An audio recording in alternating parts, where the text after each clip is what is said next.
Everyone. Hi, Helen. Hi, Krista. Thanks for meeting me today. So we're just going to do a little bit of a conversation, I guess, really, so that we can help let ERO know some of the great things that have been happening in the early years space for the last term. I know they've been happening for a lot longer than the last term, but in particular, the last term.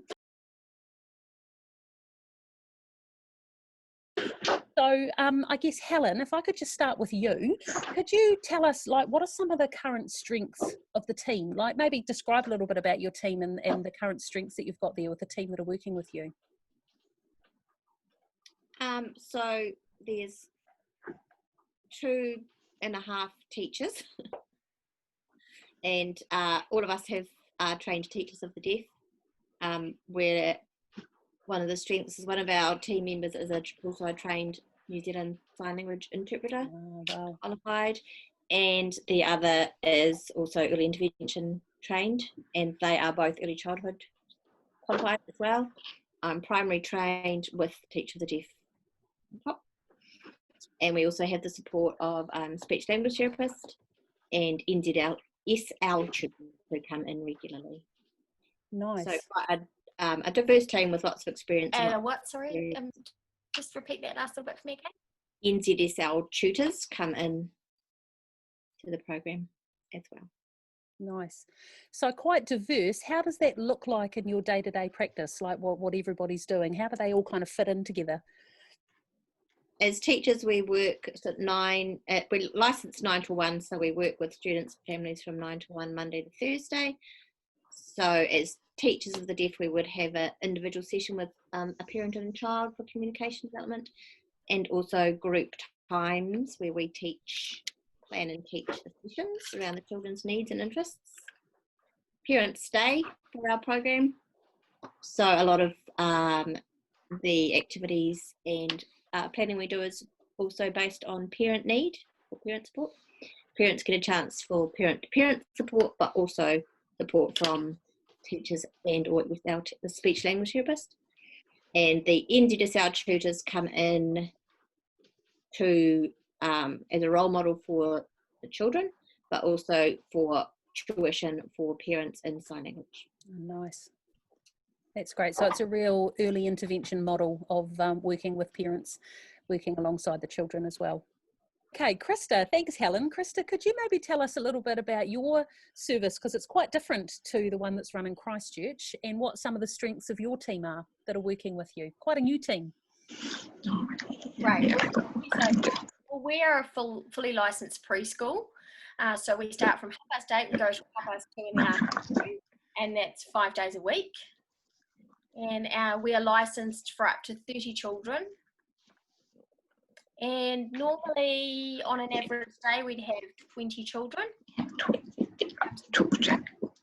27 children are actually enrolled. So we've got 15 deaf and 12 hearing children. Another interesting thing that's different from Christchurch, mixture of both deaf and hearing children. It's a great opportunity to show a cultural model that can work in education for our deaf and hearing impaired children. So they are alongside their peers, their hearing peers, and then we also have a mixture of staff being deaf and hearing as well. We have a very new team, as you mentioned before, Sarah. So we have 6 people involved in our team. So 3 current staff that are continuing on, and then we have 3 new staff members who have just come on board, and including myself. So it's quite a nice balance of the old and the new as such. And those that have been old, this is not a slight on them by any means, but they are very motivated, very welcoming, very encouraging, and very really supportive of the team that we have. And so I think a lot of the strengths that we have is actually, I want to show you something above me if I can. In the first week of celebrating our new centre called Takureu, our new Deaf Education Centre, we had a very special celebration, and it was sort of, the symbol of a brand new start for us. And so what we did is we included parents to help us actually create our kuruwais for our tamariki to have. And so we had photos of each of our children in those beautiful kuruwais, and it was so lovely to have them participate within that activity. We had children that were off to school, and so it was fantastic to celebrate, the start of a new school, but also the start of their new adventure going on to the next, the next phase of their schooling. And so it was really lovely. This is Frankie. Oh, lovely. And it's the first boy to ever use that kuruwai and leaving for school. So it was a really lovely, lovely occasion. I think the other strengths that we have within our team is, I'm new, but I was previously knowing the students from a different role that I had in the centre from last year. And so I'd already developed that rapport, that relationship with many of the children. From day one, the students were like excited and knew who I was, and it was lovely. And so for new staff that we've got, Latte. And the interpreter's just getting the name for the next Donna. person.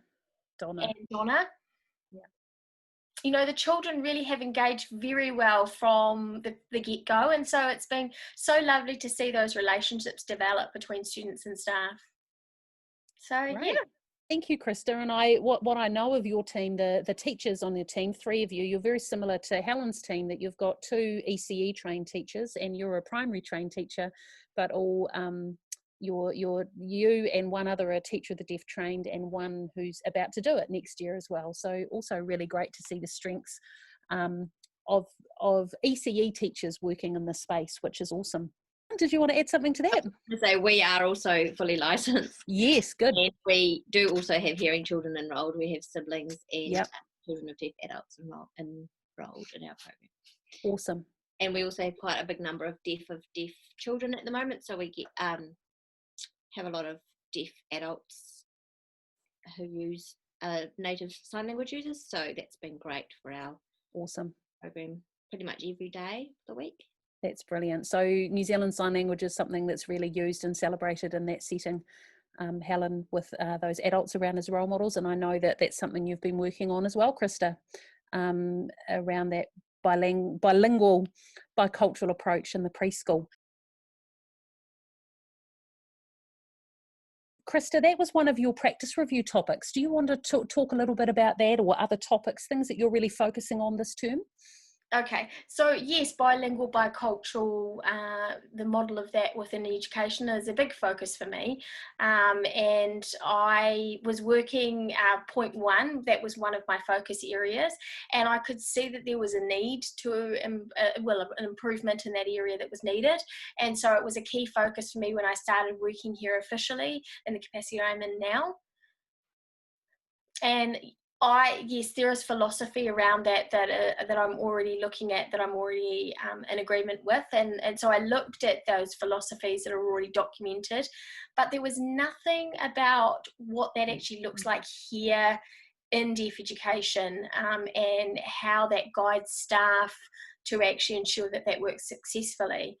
And so I had a meeting with you, Sarah, and that was really helpful to just sit down and nut out, what is that actually going to look like in practice? How can we work out some ideas along that avenue? And so I talked with the 2 teachers that I work alongside as well, and they both were in agreement that all the staff here, alongside everybody else, would focus on one language at a time, rather than trying to sign and speak at the same time.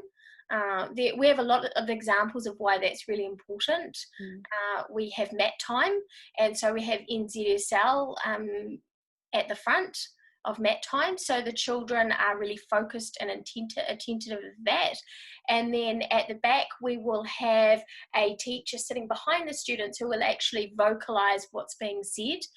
So that person will put what the NZSL is saying into English if students are needing that. And so we've just started doing that very recently, actually. So it's only been a couple of weeks, just since we've come back from lockdown. So it's about 2 weeks since the time that we started this, and the children are really engaged.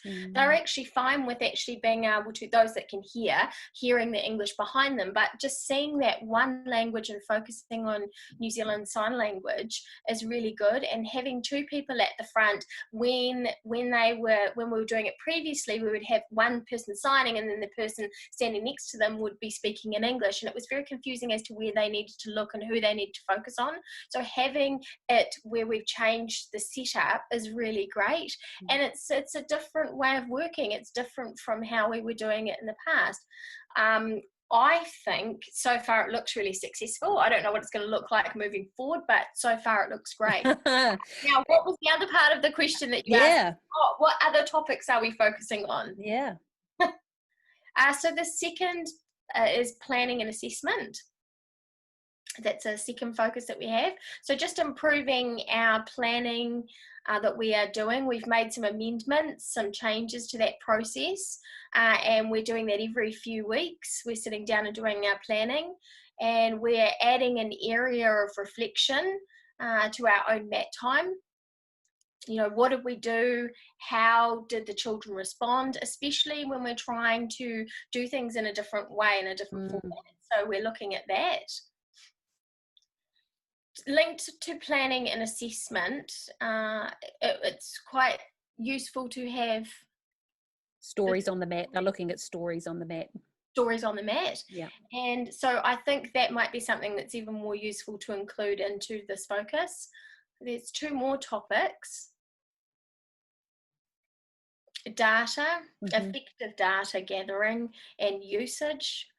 I think that's really important. And so at the moment we have a system that's a hard copy system, and every page that is relating to a child is kept into a big file.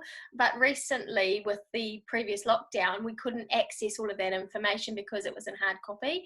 And so it was very difficult to do any planning and to sort of think about things. And so because we couldn't access that information, we thought, well, that's a topic that we need to explore more. How do we access our data, and how do we utilize that data to inform us in our planning? So yeah, that's another focus area. Discover. We're also looking at Discover. Yeah, it's a software. Thank you.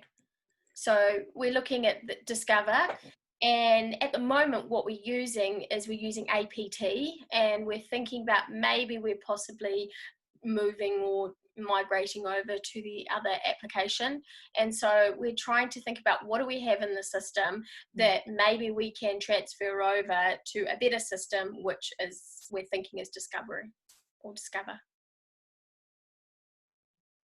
And I'm primary school trained, I'm the only one, and so ECE is a very new area for me to step into. So I have some learning myself individually about Te Wharaki and the curriculum there, and the ECE policies that I need to get familiarised with. So it's definitely a learning curve for me in knowing this area of education. We do have a hard copy folder with information, well, some of the information in there. It's an electric file, so what we need to do is make sure that all of that information is available, and I need to familiarise myself with all of that information. Obviously, in the past, we were 2 separate entities, 2 separate deaf education centres, and now we're one under Takureu, and so I think it's about making sure that our policies are aligning, and so that's still something that's in the works at the moment. Awesome, Krista. Wow, you've got lots of areas that you're focusing on there, and I can see There are some obviously very directly related to students, to teaching and learning and pedagogy, but there are also some things you're focusing on which is about effective systems and finding ways that we can do things effectively, which is really great.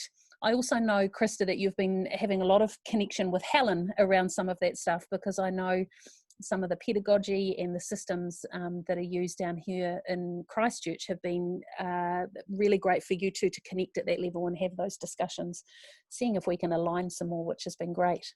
I just want to say one more thing, just add one more thing quickly. It's been really lovely to have the support from those in Christchurch. You know, when I was thinking about our philosophy here in Auckland, what we do and how we do it, it's really nice to be able to engage with Helen and her team and just see what are they doing on their side, what are their approaches, and getting that information from her. It's really lovely. But I also had to kind of create it for our own unique environment as well, because they're not exactly the same environment. So it's about learning and adapting and making sure that we have the most effective processes in place here.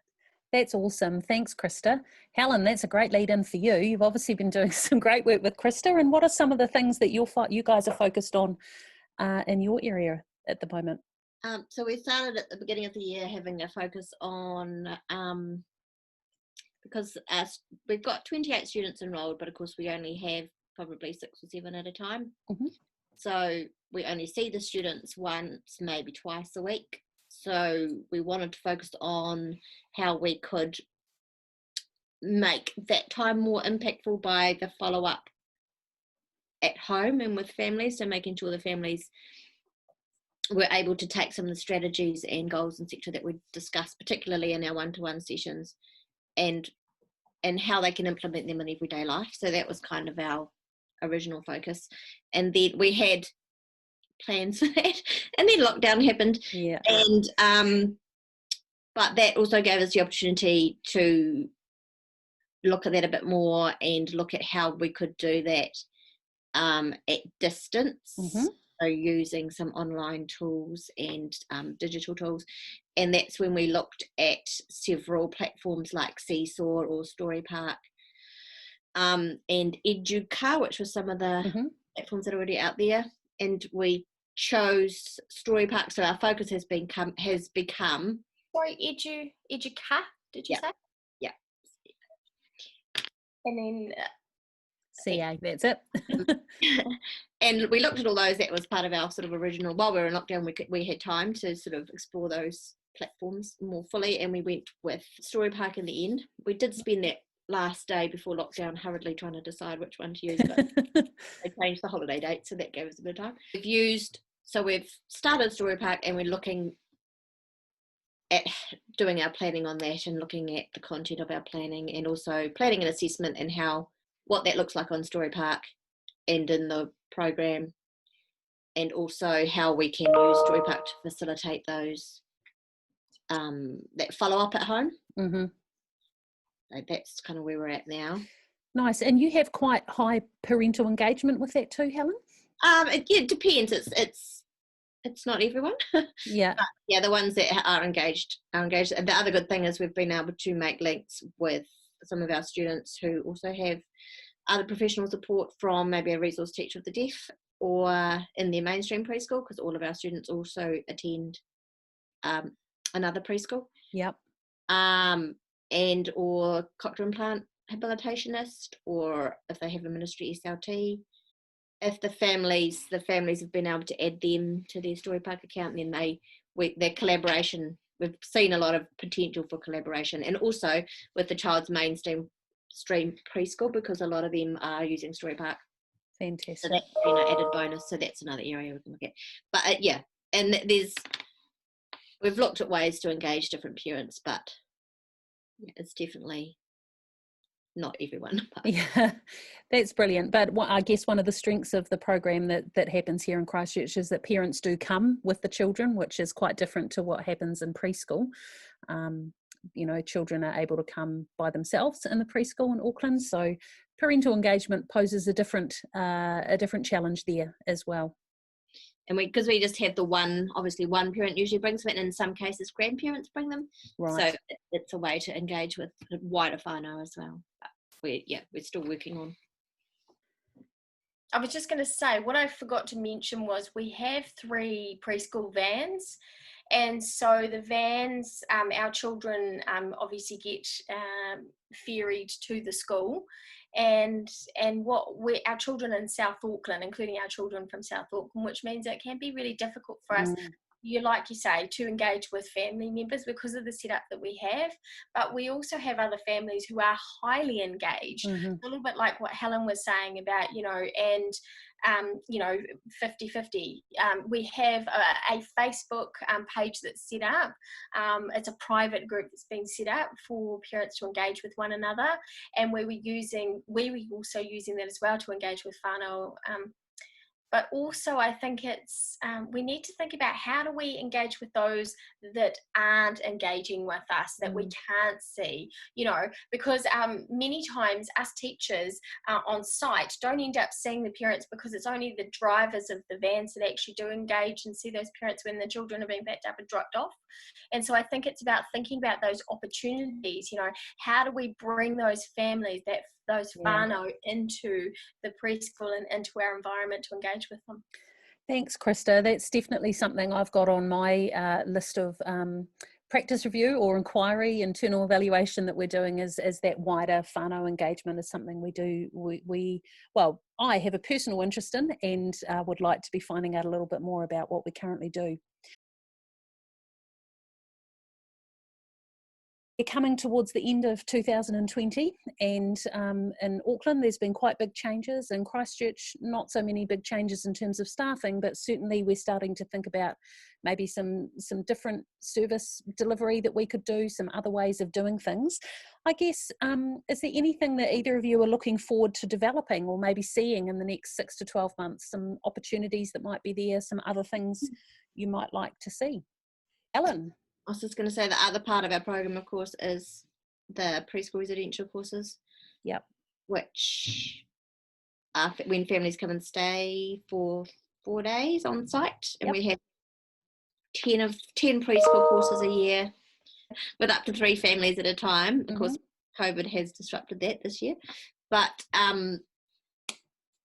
there's potential for that, I think, to be expanded. That would be something to look at, or redesign so that it fits more fit for purpose. I know families get a lot out of coming here. Yeah. And Helen, we've also been discussing some other things that might be able to happen on a Friday especially. We're early stages, but yes, we are early stages. Yeah, we've talked about it in previous years as well. The potential for, because we don't have any at the moment, don't have a session on a Friday, so we have potential to either open up some of our morning sessions to be more of a preschool option for some families, because there are families in Christchurch who work full time, so they can't access our morning sessions because they don't have a parent to bring them out. So maybe we'd get different students that would come if they could come for a day or two, sort of like a hub situation. Great. And we've also talked about play group type situations in possibly South and or North Canterbury. I agree, we are in early stages, but still exciting that we can start to have some of those conversations and work together, look at how that might happen. Krista, have you got anything that you're looking forward to developing, or some things that you're looking at doing in the next 6 months or so in the preschool? I can see you're very enthusiastic. You've started with a hiss and a roar, which has been great.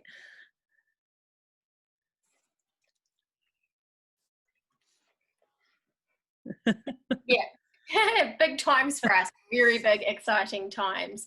I'm actually on the board as well, and so I have that perspective in mind, a very national perspective, because I'm on Kutaku Reo board, and so I'm very excited for all our children in our ECE program across the board, right throughout Aotearoa, to really expand it, particularly looking at the RTDs being engaged more with us. I know in Christchurch the RTDs work alongside the children from 4 years old. but that doesn't happen in the Kelston area yet. So that's something. 3, yeah. Sorry, you were saying 3, yes, from 3 years old. So I think that's something that I really want to see changed up here in Auckland. I think it's, the early years are so vital, and, our kids are already starting school delayed. We know that that's a fact. And so we need people to be involved in the early years, like the RTDs, to have that preschool school connection.